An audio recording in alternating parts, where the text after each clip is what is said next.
Tregu i peshkut Shumica ka vetëm emrin e tillë, pasi godina e cila është inauguruar më shumë se një vit më parë ka mbetur e mbyllur, edhe pse u hodhën 186 milion lekë.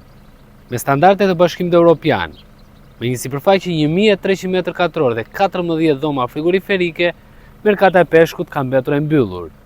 U përmend disa herë që do të vijej në funksion, një domosdoshmëri por dhe një dëshirë e vetë peshkatarëve në mënyrë që të çonin produktin e tyre me qëllim grumbullimin dhe më pas eksportimin apo shpërndarjen e peshkut.